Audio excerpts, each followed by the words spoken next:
is Samsung's Galaxy Ring.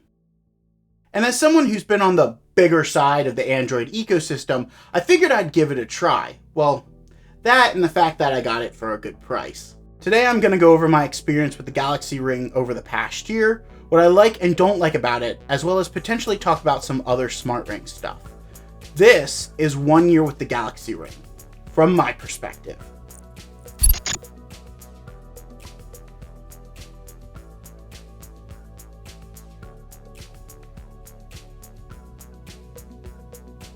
By the time this video comes out, I'll have had the Galaxy Ring a whole year. I say by the time this comes out, which will have been the beginning of August 2nd to be exact, because the Galaxy Ring was supposed to release on July 24th alongside the Galaxy Watch 7 and the Galaxy Watch Ultra. And of course, this is the 1 year I do buy a smartwatch from them and they decide to nix the physical rotating bezel because they claim, oh, the digital one is just as good, before this year coming back and realizing they made a huge mistake and adding back the physical bezel while also conforming to this squircle nonsense across the entire line like they did with the Galaxy Watch Ultra, while also getting rid of the quick band integration, which started with the Galaxy Watch Ultra, trying to force their own proprietary thing onto the market. Anyway, the reason I and many others received the Galaxy Ring later is because Samsung allegedly didn't have enough supply when pre-orders started 2 weeks earlier on July 10th, right after their Galaxy Unpacked event. Of course, that meant that Samsung had to rush to get more product to market, which this is the first that they themselves have produced. I pre-ordered my ring alongside my Galaxy Watch 7, which did come on time, by the way, on July 24th. I decided to have both items picked up at my local Best Buy because otherwise it would have taken a few days longer to have them shipped to me. I learned that my ring was officially delayed about 4 to 5 hours after picking up my smartwatch by email, and honestly I was disappointed because Samsung had also passed the blame on to Best Buy when I knew better. Another 9 days later, and I finally got my ring. I got both my smartwatch and smart ring at reduced prices because prior to this I ordered 2 new monitors from Samsung, the same monitors you see behind me. Each of them both came with a small reduction on their own price, as well as each monitor had a $300 gift voucher, which ended up totaling $600.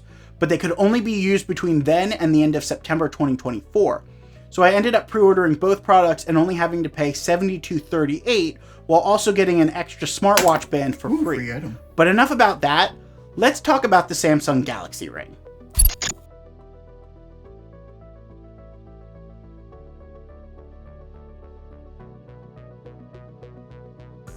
Before talking about my year with this device, I do want to give some knowledge about the device to people who might not know as much as myself or others do, an idea on how it feels and some of the specs and some of the things I was expecting, both because it was something that Samsung said and what my thoughts were prior to using the ring itself.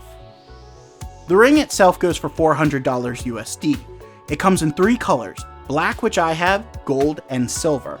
Honestly, if you're worried about seeing scratches, silver is probably the best way to go. The sizes at launch range from US ring sizes of 5 to 13. Mine is size 13, with 14 and 15 added back in January. Samsung recommends that you size the finger you're going to put your ring on before ordering it. You can order a sizing kit at Samsung's website, so you make sure that you have the right size you need. Sizes 12 and up have bigger batteries than the smaller sizes, which generally means that those sizes will last longer than the smaller sizes on a charge. The ring is also IP68 water rated, with Samsung claiming that the ring can be submerged up to 10 atmospheres of water, which is a bold claim, but I haven't tested it out for myself. If you don't know what an IP rating is, here's a chart I borrowed from IEC's website. IEC created the IP rating system. I'll give you a few more seconds to look it over, but if you want to know more, I left a link in the description to IEC's website. The ring is also made with titanium on the outer layer. Titanium seems to be a trend among higher budget smartphones in recent years, but I feel like it isn't as big of a feature on smartphones as companies claim to be. The ring can only be charged in the Galaxy Ring charging case, which looks something like a ring box, which is something that I personally think all companies should do if they're going to get into the smart ring market. The charging case can hold roughly an extra charge and a half for the ring before the charging case itself needs charged up as well. That means at the peak of strength, both the Galaxy Ring and the charging case, you could potentially go half a month without needing to recharge the case and the ring itself, which I've done in the early months of using the ring. Not all the features of the Ring are available to everyone, with some of them only being available if you have both a Samsung phone and the Galaxy Ring. My expectation going into this is that it's basically a tracker without the notifications or other hard to implement features of a smartwatch. It's not supposed to be anything over the top other than tracking your stats without the need of a smartwatch or your phone with you all the time. And before I get into it too much, that's basically what it is. It still tracks your sleep, your workout activities, heart rate, etc. without another screen to stare at and be distracted by all the time, as some people are. There are no speakers on the device, so it doesn't emit any sound, but it does still have tracking features in case you misplace your ring. Also in place, there is a button you can press in the Find app that will set off the internal lights to attract attention when you're trying to find your misplaced ring. Moving on to how the ring feels, when I slip on the ring, it honestly feels good on my finger. Not too loose or too snug, which is good considering I didn't get a sizing kit and decided to get a size 13 ring because I already knew the ring sizes on my hands. I also like that it's somewhat concave, which helps form to your hands when they are open or closed. Samsung recommends that you use your ring on your index finger for the best accuracy in tracking your stats, but there are two problems with that for me. The first being that size 13 was the largest size at the time, which barely fit on my index finger, especially because the sensors are sticking out on the inside, which is another reason why they want you to check your ring size flat out before buying one.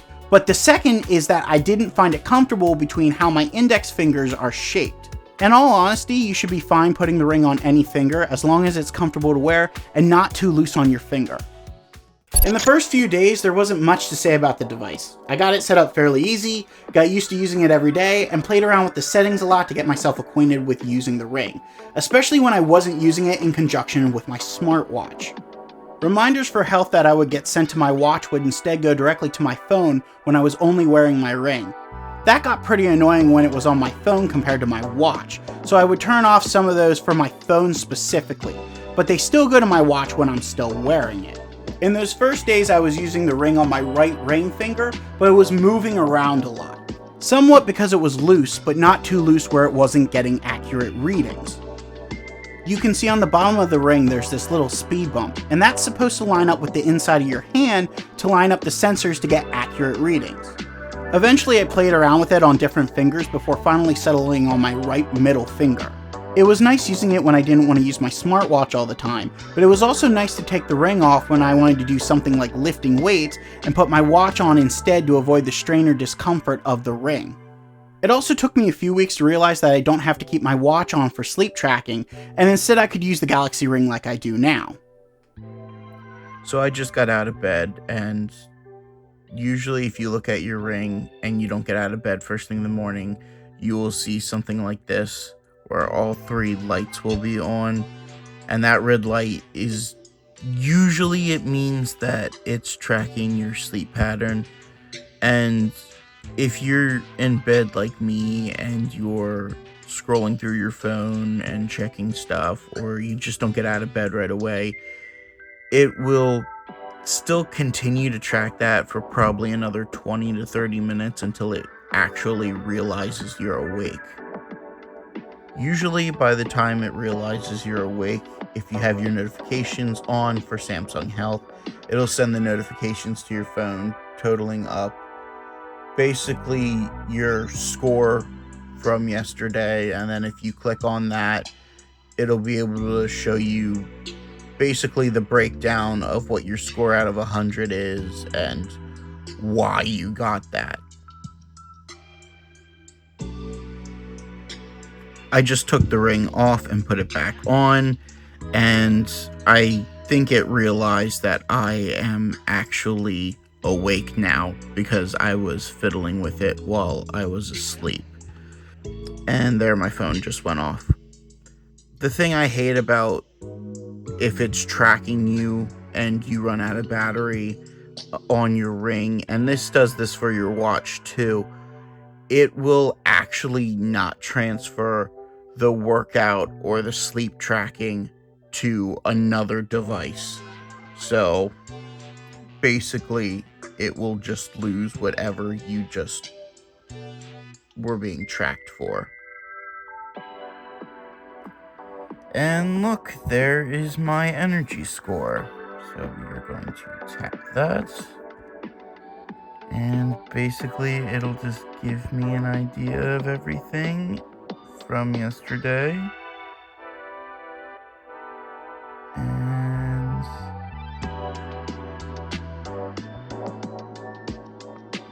yeah, that's pretty much it.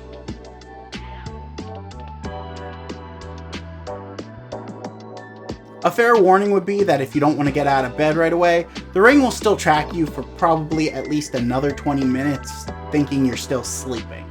Honestly, I also had times where if I was like laying on a couch or a bed and I was really relaxed, the Ring actually thought I was already asleep. One of the other things I would play around with early on would be the pinch gesture. Like with the watch, it's a neat feature that comes off more like a gimmick, because on both the Ring and the watch, it's so hit and miss for me. Sometimes the watch doesn't even let me dismiss an alarm with a pinch at all. It'll show up and then it'll just disappear, and I have to still use my other finger to dismiss the alarm. And to this date, I haven't even gotten to do it with the Ring once. And it isn't for a lack of trying either. But I have forgotten that feature existed a few times now, and other than trying it out just for the gimmick of it, I haven't even used it in a real world scenario myself. Outside of that, that's the first few of the past 12 months. Now to move on to the middle portion of the past 12 months.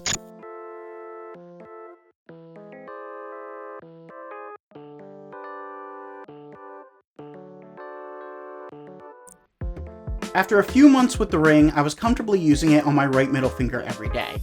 There were one or two updates that didn't make any noticeable changes, and I learned a great new way to use my Ring with my phone while hiking. When you're on the trails that have multiple routes both in and out, sometimes I would leave my watch at the car almost as a waypoint to find my way back, just in case I would take a different route in than I did out. But I would still be able to track my workout through the Ring. If I needed to consult a map, I would just open the Samsung Find app and use the last location of my watch to help me find my way back. Usually after a workout of at least 10 minutes of walking or running, the Ring will start to auto-track that workout if those settings are set up properly. After a workout, you'll get a notification that when you click on it, it'll take you to the Samsung Health app and give you a statistical breakdown of the workout you just got. Also, if you accomplished any goals, you'll get those notifications on your phone as well. But this is only if you aren't using your smartwatch also.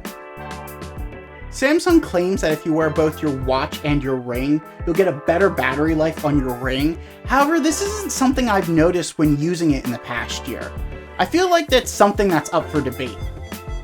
Got a few barely noticeable scratches on the Ring, but that's what happens when you use something hard.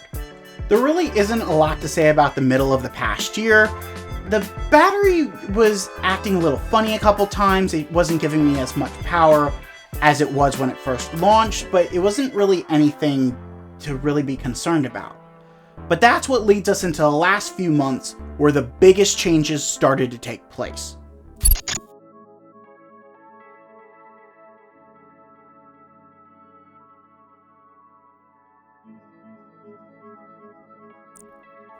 The last few months have honestly been my worst experience with the device so far. And this is where it gets very disappointing and honestly turns people off from spending more than you would on a Galaxy Watch 7 and just as much as the lower end of the new Galaxy Watch 8. Seemingly almost out of nowhere, the Ring started to lose the amount of time it would last on a full charge. At first it was something like 4 days, which honestly was something I was upset about, but I could still work with. This is most of the week, and charging twice a week is not that big of a deal for me. However, as of this video, the battery is currently giving me 2 days on a charge, and if I'm lucky, 3 days. I tried Google searching the problem, but I couldn't find something exact to pinpoint. Sorry, just had to make sure. My phone's been screwing with me lately. More specifically, Gemini. I've seen other people have battery problems in different intervals over the course of the year, but seemingly around the same time as other people. I have seen a few people say something similar to what I've been theorizing, which is that around the time of one of the recent updates, that's when they started having problems, and more specifically, frequent battery issues. Remember, this isn't even 1 year into the device's life. If this was a phone or a smartwatch, people would be livid at the battery degradation. And unlike a smartphone or a smartwatch, You can't just replace the battery on this device. Once the battery is dead, it's dead for good, and it's basically e-waste. That goes for all smart rings as well. I'll leave a link to an article talking further about this, but regardless of what the battery issue is, this isn't something that people would want a year into the life of their smart ring. That's more than half the battery's life at its peak, just gone. Even the way the battery drains coming fresh off the case topping it off is weird. It drains from 100% to 60% over the course of an hour before slowing down and draining to a normal pace, until it gets to its 15% warning. Once it gets below that though, it seems like it speeds up again, but I can't really say for sure because one of two things usually happens when it gets that low. Either I'm asleep when it gets that low, and the battery just dies while I'm still asleep, or usually when I see that 50% warning, that's why I start to charge it up in the ring's case. If I'm wearing a smart ring while it dies, tracking my sleep, it just stops tracking altogether. And it won't resume your tracking on a different device either. The same thing also goes for workouts. Honestly, same thing goes for the smartwatch too. If the battery dies, your workout doesn't resume on the ring either. I think if you're going to have wearable smart tech on the market, you should at least try to aim for 2 or 3 years. Long enough on the market that a new product will eventually emerge from the same company and hopefully be better. Emphasis on being better, but I'll circle back to that in a bit. Not too long ago, I was testing out the Galaxy Ring without the smartwatch to try to test some of its features and capabilities. And I can honestly say that I am, shall I say, unsurprised that it didn't perform to the extent that it should have. So right now I'm on one of my favorite trails that is not too far from the border of Pennsylvania and Maryland in southern Pennsylvania. And I left my watch in the car so my ring could actually record everything. It's actually raining right now. It's actually a Pokemon Go community day for Quaxley. And it's a little bit cooler than it was supposed to be. It was supposed to be like 89 today. And it's actually like 82. And now I'm going to actually like test the ring solo without the watch, doing workouts and stuff, mostly just trail walking, and just see how it does pretty much almost a year in. It's a really nice trail. It's really quiet out here. Not very many people come out here, so it's nice when you don't want like a crowded trail like normal in the area I live in. And this is why I brought an umbrella, because it is pouring and just almost started pouring out of nowhere.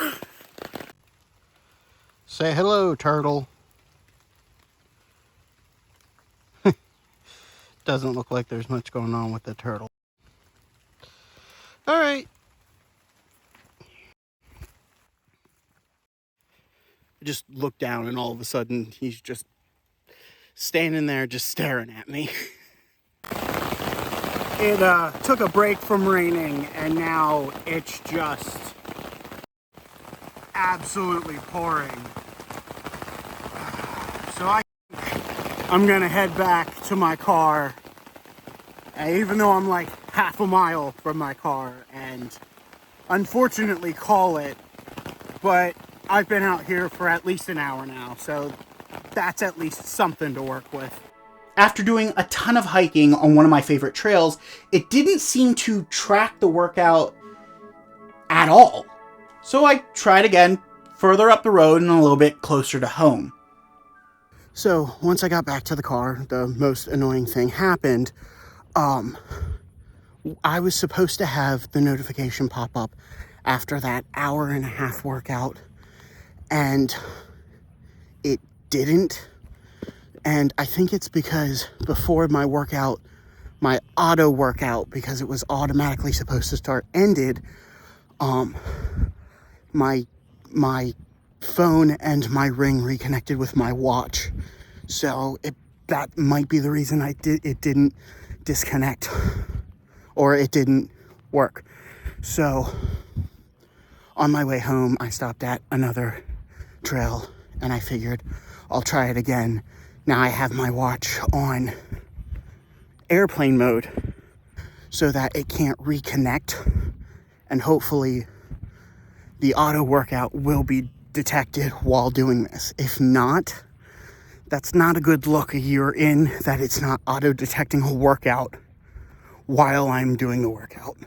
I was honestly disappointed because that meant some of the data was wrong and I wouldn't get that statistical breakdown you usually get through a sent notification to your phone. Honestly, it was a really disappointing day for the Ring to try to showcase itself almost a year in. But at least it was a good Pokemon Go community day. After all the pacing and tests I've done this past year, the Ring still works. But does it still have a future in this market that's already crowded with similar models that are honestly continuing to get better?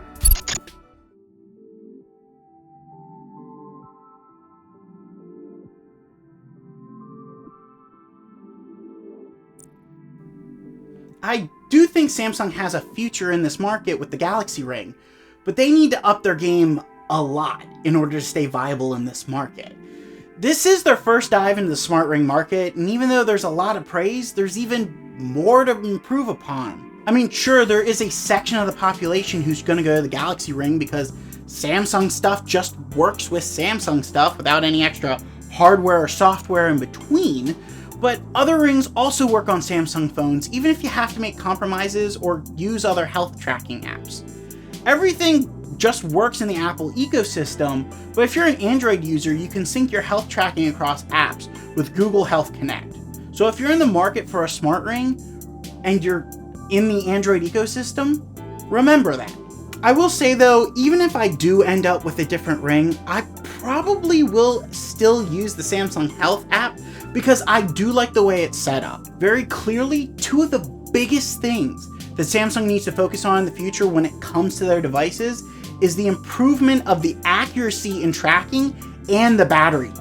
The accuracy in tracking has been one of the biggest problems as a result of the lifespan of the device, especially in the last few months where I couldn't even get it to track a simple hike. That improvement should also include that if one of your wearables dies, the other one picks up the slack. These devices are supposed to communicate with each other after all, especially the ones that come from the same company. Then there's the biggest issue by far, the battery. The battery and the overall lifespan need a massive improvement. I know there are other rings like the Ring Con Gen 2 and the Aura Ring 4 that allegedly have longer battery life, but 7 days isn't the problem for me. It's the fact that over the course of a single year, it started to degrade so immensely, and over a short span no less, just the past few months. Fortunately, my smartwatch has shown no to very little signs of battery degradation in a slightly longer time frame. What made this even more unsettling is knowing that the Ring is supposed to be rated for 400 recharge cycles, yet it hasn't even hit that. If I'm lucky, it's maybe hit 300. If you want to learn more about that, I'll leave a link to an iFixit article talking more about that. And while I don't like to talk about rumors, allegedly Samsung might already be working on a fix for this. But I won't hold my breath over this, and I will wait until they publicly unveil whatever the next generation of this product holds. I do hope that they don't stray too far from the design they have now. It's been so comfortable for me that if it wasn't for the Ring sending a notification to my phone after it's been topped off, I would forget to put that on constantly. This is, in my opinion, a very comfortable ring, and it's not one that feels very fragile either. I don't feel like I have to worry about hurting it or scratching it as much as the things that it might rub up against. And while I did earlier in this video dunk on the gimmick of titanium on phones, it honestly feels like it's better suited for smart rings. All in all, it's a solid construction. If there was one thing I'd want, which is honestly probably more a gimmick than anything else, I would probably want to be able to do contactless payments through my Ring. I'd love to see the reaction of people's faces when I kind of wave my hand up to the terminal and I just pay for my item. Of course, the only safe way to be able to do that, you'd probably still have to unlock your phone, but it would still be funny to see the reaction of other people out in public, and honestly, even if it's a gimmick, I would probably use it. I think that's all I have to say about the Galaxy Ring. It's a good start, but there is a long road ahead to fixing some of the bigger issues for the next iterations of this ring. I'm hoping if enough people voice their concerns, Samsung will continue to provide where it needs it most. I don't think I would have stayed with Samsung as long as I have for most of the time I used smartphones if I didn't think they were capable on delivering what I wanted from them. On the other hand, if you're in Apple's ecosystem and looking for a smart ring, I would suggest looking into the Aura Ring or maybe even the Ring-Con. The Aura Ring does have a subscription and the Ring-Con doesn't though, but I will leave you to figure that one out for yourself. Honestly, smart rings, they're great for tracking your health without the distraction of another screen. And honestly, it helps give you some insights into improving upon your health. If you've made it to the end of this video, let me know in the comments what you think of the smart ring market. Yada, yada, yada. Like, subscribe, all that nonsense. And I'll see you next time. Thanks for watching.